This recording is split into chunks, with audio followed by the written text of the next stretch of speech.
आदिवासी कारखाना चालू, आदिवासी कारखाना चालू, नहीं चलेंगी, नहीं चलेंगी, नहीं चलेंगी, नहीं चलेंगी, नहीं चलेंगी।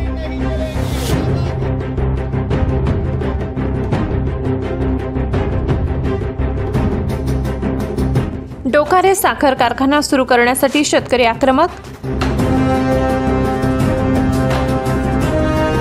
रास्ता रोको त्यानंतर उपोषण।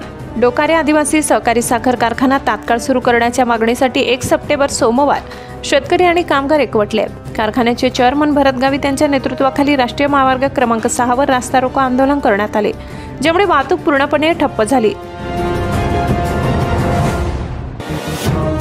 या वर्षीचा गाळप हंगाम सुरू करण्याची जबाबदारी शासनाने द्वारकाधीश कारखान्याला दिली आहे। याबाबत शासनाकडून वारंवार सांगण्यात आले तरीही गेल्या 1 महिन्यापासून पत्रकार परिषद घेऊनही द्वारकाधीश कारखान्याकडून कोणतीही कारवाई किंवा हालचाल होताना दिसत नाही। त्यामुळे संतप्त झालेल्या शेतकऱ्यांनी हे आंदोलन पुकारले। या संदर्भात तीव्र प्रतिक्रिया देताना चेअरमन भरत गावित म्हणाले, प्रशासन केवळ आश्वासने देत आहे, पण द्वारकाधीश कारखान्याकडून कोणतीही हालचाल होत नसल्याने आम्ही हताश झालो। जोपर्यंत कारखाना सुरू होत नाही तोपर्यंत आम्ही रस्त्यावरून हटणार नाही। रास्ता रोकोनंतर आंदोलकांनी आपला मोर्चा तहसील कार्यालयाकडे वळविला। मुसळधार पाऊस सुरू असतानाही त्यांनी तहसील कार्यालयासमोर उपोषण सुरू केले। वाईस चेअरमन जगन कोकणी यांच्यासह संचालक, शेतकरी आणि कर्मचारी मोठ्या संख्येने उपोषणात सहभागी झाले। आंदोलनात रावजी वडवी, बकाराम गावित, हरीश गावित, रमेश गावित, देवराम गावित, लक्ष्मण कोकणी, शीतल ठाकरे, जयवंत जाधव, नरेंद्र नगराळे, मनोहर नगराळे, जैनू गावित आदी प्रमुख पदाधिकारी उपस्थित होते। जोपर्यंत कारखाना सुरू होत नाही तोपर्यंत आंदोलन सुरूच ठेवण्याचा निर्धार यावेळी व्यक्त करण्यात आला। आदिवासी सहकारी साखर कारखाना चालू झाला पाहिजे यासाठी सर्व संचालक मंडळ, शेतकरी बांधव आणि कर्मचारी एकत्रितरित्या आम्ही आंदोलन केलं, रस्ता रोको केला आणि धरणे आंदोलन करत आहोत। वेळोवेळी शासनाचा आम्ही पाठपुरावा केला, शासनाने सुद्धा त्यांना समज दिली, पण अजूनपर्यंत आदिवासी कारखाना हा द्वारकाधीश कारखान्याकडनं चालू करत नाही। कुठंतरी आडमोठी धोरण घेऊन त्यांनी हा कारखाना बंद ठेवलेला आहे। आमची विनंती त्यांना आहे की हा शेतकऱ्यांचा कारखाना आहे, आदिवासींचा कारखाना आहे, तो चालू झालाच पाहिजे। यासाठी माननीय उपमुख्यमंत्री अजितदादा पवार साहेब यांनी संयुक्तरित्या बैठक लावली, आयुक्तांना बोलवलं, त्या ठिकाणी सगळे अधिकारी होते, त्यांना सांगितलं की द्वारकाधीश कारखान्याला सांगा आणि हा कारखाना चालू करायला लावा। आदिवासी समाजाचा एकमेव महाराष्ट्रातला कारखाना आहे असं हे महाराष्ट्राच्या उपमुख्यमंत्री अजितदादांनी सांगितलं आणि त्या पद्धतीने हालचाली झाल्या। त्यांना पुण्याला बोलवण्यात आलं, संचालक मंडळ त्या ठिकाणी गेलं, संयुक्तरित्या मीटिंग झाली आणि त्या ठिकाणी त्यांनी सांगितलं की हो मी कारखाना चालू करतो, पण अद्यापपर्यंत हा कारखाना चालू झाला नाही। त्यांनी एकमेव धोरण ठेवलेलं आहे की आमच्याकडं पैसा नाही, आमची कुवत नाही, आमच्याकडं कुवत नसल्यामुळे आम्ही हा कारखाना चालवण्यासाठी सक्षम नाही, म्हणून हे ते कारखाना चालू करत नाही। पण त्यांना फक्त कुठंतरी आदिवासींची पिळवणूक करायची आहे, आदिवासी शेतकऱ्यांचे हाल करायचे आहे, आदिवासी समाजाला कुठंतरी हीन भावनेने बघण्याची त्यांची दृष्टी ही द्वारकाधीश कारखान्याची आम्हाला या निमित्ताने दिसून येत आहे। आम्ही पुनश्च त्यांना विनंती करतो की हा लवकरात लवकर आदिवासींचा कारखाना तुम्ही चालू करा।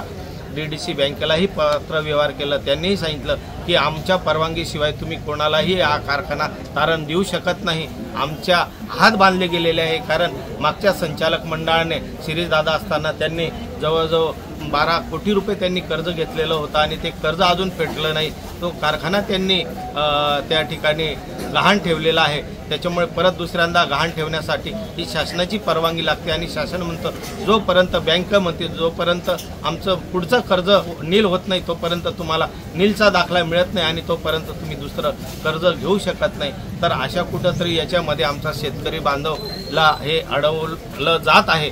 तर आमची पुनश्च विनंती आहे की आपण सर्वांनी एकत्रितरित्या सामूहिकरित्या येऊन हा कारखाना चालवला गेला पाहिजे। जे जे पत्रव्यवहार आहे ते सगळं पत्रव्यवहार आम्ही केलेले आहेत, ते प्रसारमाध्यमाच्या याच्यातनं आम्ही आपल्याला देत आहोत, आपण तेही प्रसिद्ध करू शकता। कुठंही संचालक मंडळ चुकलेलं नाही, त्यांनी पुण्याला बोलवलं, पुण्याला गेलो, त्यांनी द्वारकाधीश कारखान्यावर बोलवलं, द्वारकाधीश कारखान्यावर गेलो, त्यांनी साखरीला बोलवलं, त्यांच्या साखरीच्या घरी गेलो, जिथं जिथं त्यांनी बोलवलं तिथं तिथं आम्ही गेलो, पण आमचे जेवढे प्रयत्न होते ते सर्व नाकाम झाले आणि शेवटी नाईलाजास्तव आम्हाला या ठिकाणी येऊन बसण्यासाठी भाग पडलं। म्हणून प्रशासनाला आमची विनंती आहे की प्रशासनाने याच्यामध्ये मध्यस्थी करून हा आदिवासींचा कारखाना चालू झाला पाहिजे आणि जर त्यांनी कारखाना चालू केला नाही तर या नवापूर तालुक्यामध्ये जिथं जिथं द्वारकाधीश कारखान्याचे गट ऑफिस आहेत सगळ्या ठिकाणी आम्ही कुलूप लावू आणि एक टिपरीसुद्धा आदिवासी क्षेत्रातली ही द्वारकाधीश कारखान्याला जाऊ देणार नाही, ही आमची शेवटची टोकाची भूमिका राहील। पुनश्च आपल्या प्रसारमाध्यमाच्या याच्यातनं त्यांना विनंती करतो की त्यांनी लवकरात लवकर हा कारखाना चालवण्यासाठी सहकार्य करावं, एवढीच आमची विनंती। जेव्हाही संचालक मंडळाची मदत किंवा जीही त्यांना सहकार्य लागेल ते 100% सहकार्य करण्याची जबाबदारी ही आमच्या संचालक मंडळाची आहे। आणि भविष्यात राहणार बिचारे आज आमचे कर्मचारी उपासमारीची वेळ आली आहे, अर्ध्यावर त्यांचा पगार झालेला आहे, कर्मचाऱ्यांना सुद्धा पगार नाही, त्यांचे मुलांचे शिक्षणाची फी भरण्यासाठी त्यांच्याकडे पैसा नाही। तर अशा परिस्थितीमध्ये आमची जी हेळसाळणं होत आहेत ती तुम्ही थांबवली गेली पाहिजे। मागच्या वेळेस सुद्धा कारखान्याच्या गळीत हंगाम तुम्ही चालू केला नाही, मागच्या वेळेसही सुद्धा हा आदिवासींचा ऊस हा कुठंतरी आम्हाला गुराळ्याला कमी भावामध्ये नाईलाजास्त द्यावा लागला।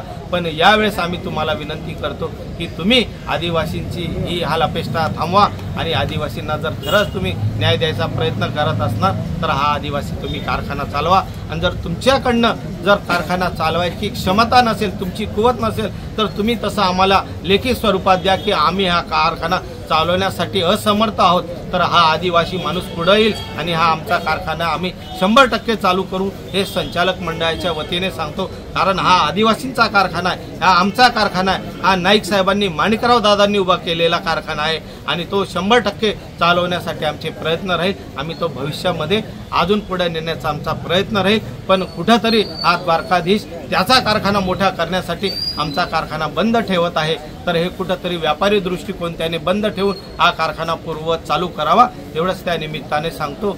पुनश्च आपल्या प्रसारमाध्यमाच्या याच्यातनं त्यांना आम्ही नम्रपणे विनंती करतो की आदिवासींचा कारखाना लवकरच चालू करावा, एवढंच या प्रसारमाध्यमाच्या याच्यातनं विनंती करतो। धन्यवाद। जय आदिवासी। सम्राट 27 न्यूजसाठी नवापूर तालुका प्रतिनिधी शैला गावित यांचा स्पेशल रिपोर्ट।